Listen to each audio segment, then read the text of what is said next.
All right, hopefully this is a little better. I had my autofocus on animals. You gonna go get the cat? Okay. Y'all were not doing anything until I started the record button. And now Yankee has a ball. And he's gonna wanna play. Bruh, I haven't done a video in a long time. I just wanna get a video done. And then Yankee just farted. Yeah, this is off to a wonderful start, ain't it?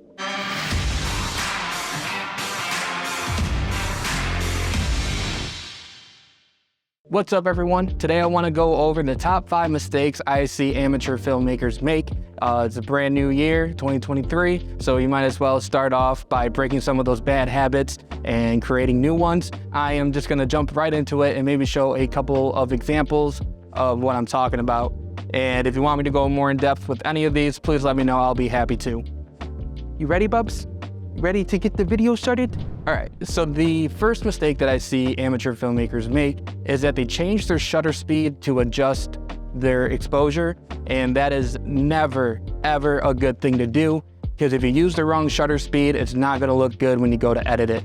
If you don't know what frame rate is, it's basically the 24 frames per second, 30 frames per second, 60 frames per second, sometimes even 120 frames per second. And what you're gonna do is you're gonna double your frame rate and your shutter speed. So if you're shooting at 30 frames per second, you will be shooting at 1/60 shutter speed.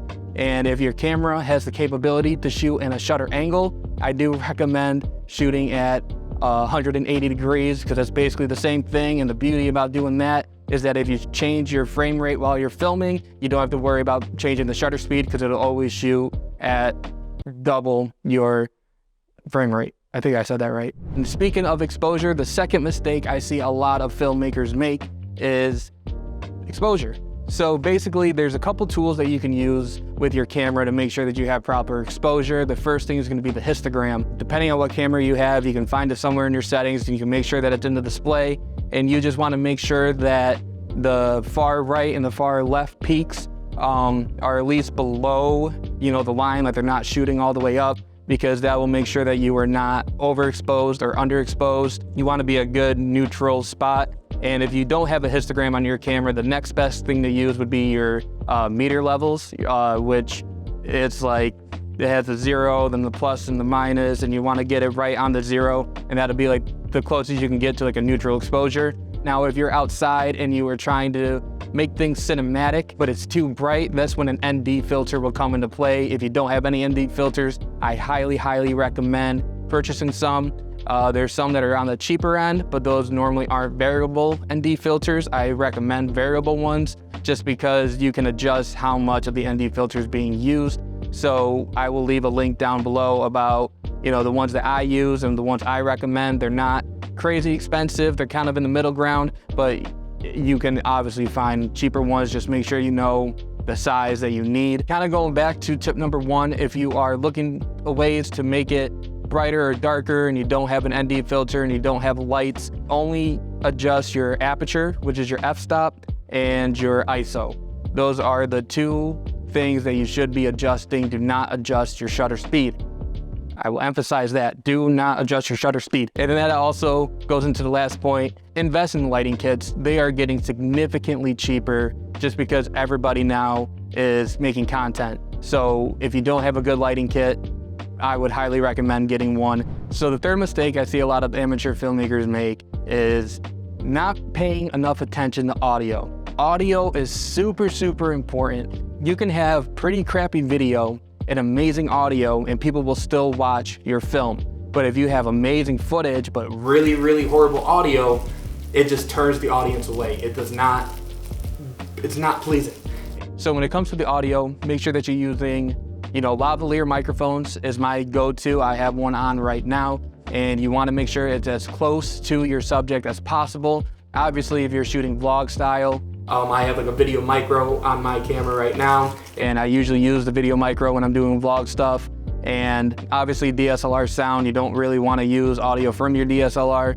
So always use microphones. Right now I have a portable recorder recording my audio just because I don't want the DSLR sound. And you know, if you're shooting interviews in a location and you're not really changing that location, you can use a shotgun mic and just make sure that it's just barely out of frame and as close to the subject as possible. That way you don't have to worry about changing lavaliers every single time you're doing a new subject. So yeah, definitely invest in your microphones. There's lavalier microphones, shotgun microphones, video micros. I feel like those are like their own categories now because shotgun mics are a little bit different. Don't cheap out on the microphones either, because you're gonna keep going through all these different microphones trying to find the right one. Just go ahead and get one that's decently priced just because it will save you money in the long run. There's actually a new tool, which I absolutely hate, because this would have saved me so much pain and agony of audio mixing when I was in high school and college, but it's the Adobe AI Podcast Audio Enhancer or Vocal Enhancer. It's incredible. I was actually doing videos for a client who was interviewing subjects in a job fair, and obviously there was a lot of background noise and everything, and I was like, well, let's just see what this audio enhancer thing does. It's insane. I don't know all the parameters of it. I don't know, you know, how well it will do if there's multiple people speaking, so just be mindful. I have like a video micro on my camera right now. So the next mistake that I know a lot of filmmakers make is steady shots. And the one thing I really want to point out, I know in today's style of filmmaking, everything is moving, smooth shots, which is true, but never underestimate the power of just a normal tripod. I'm using one now, nice still, and you can obviously pan, tilt, do all these other great shots with just a normal tripod. I do recommend getting one that doesn't have a gap in between it, like the plate kind of goes like that, and then you put the camera here because the camera will bend and you'll get tilting.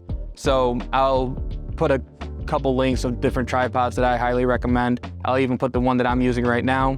Gimbals are also becoming a lot more affordable. The gimbals that I was looking at when I first started out, like a good one was like $1,400 or something. Now you can probably get a decent one for about like $300, $400, maybe a high-end one, $600. It all just depends on how heavy your equipment is.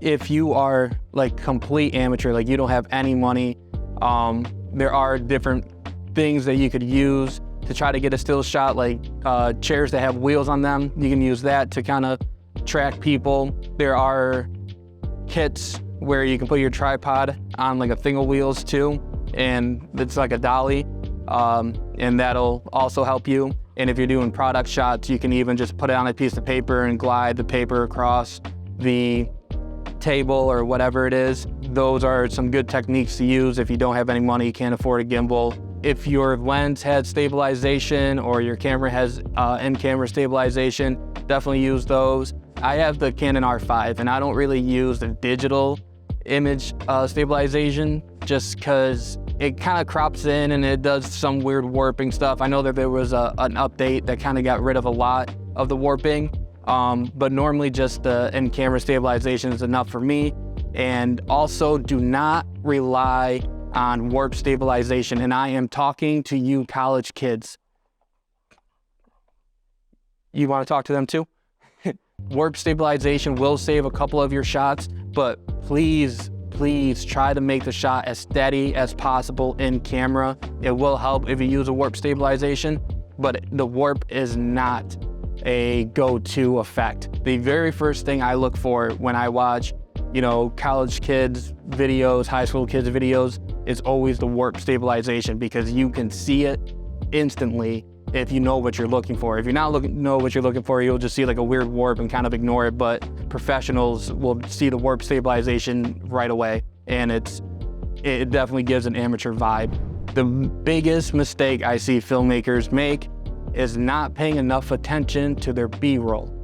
B-roll is the most important thing next to audio. I still don't know which one's more important. I'm gonna maybe say B-roll is more important. If you're not paying enough attention to your B-roll, you're not doing very good storytelling. And filmmaking is all about storytelling. No matter what you're filming or shooting, it's always storytelling. If your B-roll is lacking, there's no energy and it's flat, you're not gonna have a great story to tell visually. So these are like the best tips for shooting B-roll. First thing is you want to make your subjects larger than life. Is how Matt White of Fourth Coast Productions, who was the man who mentored me and everything that I know, he would always say, make your subjects larger than life. And that's like probably the best way to put it. So you want to do like, you know, looking up at the subject, make the subject fill the frame. Don't just shoot flat like news. I feel like news B-roll is like the perfect example of just flat B-roll. You want to do nice, big, cinematic, looking great kind of shots. Lighting is a huge part of B-roll too. Don't just go out there and start filming with natural light. Really try to light your subjects, light the products, anything that you're shooting B-roll of, just light it nice and cinematic, add layers, add some depth. Backlighting is huge for product shots, that kind of stuff. Don't rely on autofocus all the time when you're shooting B-roll. Every now and then it's okay, like when I'm doing wedding stuff and it's like the reception, stuff like that, I'll normally shoot autofocus because that's fine. But when I'm doing like, you know, the signage of weddings or the products, you know, the rings and stuff like that, I'll always do it in manual focus because trying to get it to autofocus perfectly never works out, and it's quicker to do it in manual focus anyways. Oh, the biggest part about the B-roll is sequencing. If I didn't embed the don't change your shutter speed enough, I'm gonna work even harder to embed the sequencing when you're filming your B-roll. Any action that somebody's doing, you wanna get so many shots of that action and different angles, because when you go to put the B-roll together, you want the B-roll to tell a story. You know, good documentaries or documentary style videos, usually just the B-roll alone, if you were to listen to the whole thing on mute, you should be able to tell, you know, what is happening in the story. And if you're just shooting B-roll randomly with no sequencing or anything like that, you're not gonna be able to have that storytelling ability with visuals. You wanna show the audience your story, you don't wanna tell them the story. Yes, if you're doing interviews, obviously they're kind of, you know, pushing the storyline along, but your visuals are what are telling the story. And I cannot express that enough, to sequence your B-roll, which leads me to another tip. You can never have enough B-roll. Like if you overshoot, yes, sometimes it's like a pain because you're just, now you have a lot more footage to go through, but at least now you know you will have the best of the best in the video, because it's better to be able to be nitpicky of your B-roll versus having to compromise and use whatever shots you had because you didn't shoot enough B-roll. And that also brings me to another point. Try to keep your B-roll shots around 10 seconds, because if you are shooting your B-roll in like, you know, 3-5 minute length shots, it's gonna be a pain in the butt for you to go through and find the best shots in your B-roll. Obviously, if someone's doing like a long action thing, then that's okay. But normally you would wanna keep, like whatever the action is, you make them do it, and it's like 10 seconds long, and then whatever the next step is, you'll change your angle maybe, do it again. Especially when you're shooting weddings, you really wanna keep the B-roll shots down. I know I still struggle with that sometimes because I don't really have the ability to tell when something big is about to happen during the reception. So I'm kind of just like filming, and then I'll see something and put the camera on it and keep filming. So just make sure that you are keeping those shots short. It'll help you in the long run when you go to edit. And if you're outsourcing your editing, it'll help that editor even more, because they can just go through the B-roll in the editing software quickly instead of having to sit there and watch like 5-minute long clips. Those are the top 5 mistakes I see a lot of amateur filmmakers make. The next thing I want to go into is just really quick tips. I'm actually going to have my phone with me because I wrote a couple of them down. So when you're shooting, make sure you're using a manual white balance, because the worst thing that you can do is start filming and you're getting a nice shot and then all of a sudden the white balance shifts on you. You don't want that to happen. Don't use auto white balance. Never use anything auto when you're doing professional filmmaking or learning how to do professional filmmaking. You want to have control over everything that you're doing, which kind of goes into my next point, which is do not rely on fixing it in post. I say that all the time. I happen to be a pretty crazy decent editor, I would say. That's kind of what I push. Like a lot of the client work I do is actually editing. I don't do a whole lot of filmmaking on my own. I love filmmaking and I want to do it more, but editing just seems to be my expertise. So don't rely on fixing it in post. make sure that this shot is as close to perfect as possible. The only thing I would say, like, don't worry about it, that you could fix in post is the color grading. As long as your exposure is okay and the white balance is where it needs to be, the color grading or color correcting is gonna be easy to fix in post. But anything else, like, you know, smooth shots, nice transitions, or, you know, exposure, audio, that kind of stuff, don't rely on fixing it in post. For the audio, make sure that you're recording your audio levels pretty low if you don't have a whole lot of control or you don't really know how to record audio professionally. Just when your camera settings, go to manual audio recording, turn it all the way down and maybe up a couple notches. Like I usually do about 5 to 10 notches up. It's gonna be really quiet in post, but you can always boost audio, but you can never decrease it if it peaks. So I always record pretty low just to be safe. And then the last tip I'm gonna leave y'all with is to make sure to subscribe and like this video, because I plan on posting a whole lot more this year. That's kind of my resolution, is to try to get more videos out, at least 2, maybe 3 a month if I can. If you have any questions or you want me to do a video on anything, please leave a comment. I would totally love to make sure that the videos I am making are stuff that you wanna see versus me guessing. Yeah, that's basically it, guys. Hope you enjoyed it. Sorry if Yankee was a little distracting. He's adorable though. And yeah, see ya. I'm not gonna do the peace sign. I'm not gonna do that again. Yeah, that's it. Thank you.